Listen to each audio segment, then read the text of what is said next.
Happy Wednesday morning, ladies and gentlemen. It's your Pastor Daryl here with your Midweek Minute. I'm actually filming this on a Tuesday morning. We'll upload it tomorrow, but I'm writing the sermon for next week, and I can't help but see all the hope that's in this Old Testament scripture. And a lot of folks that want to dismiss the Old Testament as that's the old Bible. It was replaced. No, it was fulfilled with the New Testament. Everything that's in the Old Testament is what the New Testament is based on.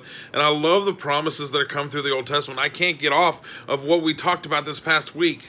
In Haggai chapter 2, I believe it was verse 9, the latter glory of this house will be greater than the former. The latter glory of this house, and if we go back to what the temple of God is, the temple of God is within us. The glory of God will be greater within us than it will ever be if all we do is focus and put in the work. Man, what a huge promise. I think if we can apply that to the physical temple here at the church and the sanctuary and how it used to be 120, 20 years ago, we can say it's going to be a bigger glory. It's going to be a better glory. The reach is going to be far outside of the city limits of Washington, Indiana. I had the pleasure of preaching to people in Illinois. I had the pleasure of preaching to people in Texas and in Tennessee and in Florida, and it just boggles my mind.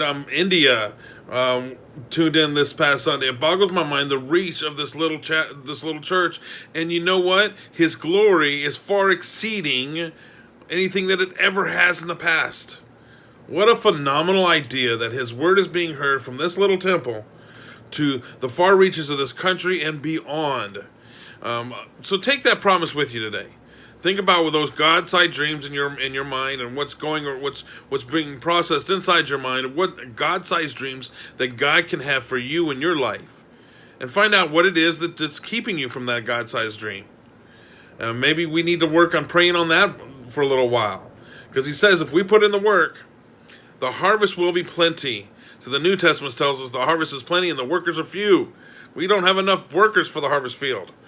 Well, you know what? I'm looking forward for that big harvest.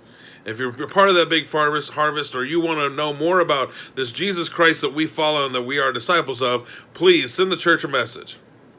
I want to remind you, if you're not following the page now, follow us for sermon updates and for worship playlists and these midweek minutes. If you're watching us on YouTube, make sure you subscribe and hit that little bell so you can be notified when we put up a new video. I look forward to Sunday and being with you guys digitally again. I look forward to exploring what more the Word has to say out of the book of Haggai. Have a great rest of the week. God bless. I love and I'm praying for every one of you. Have a great day.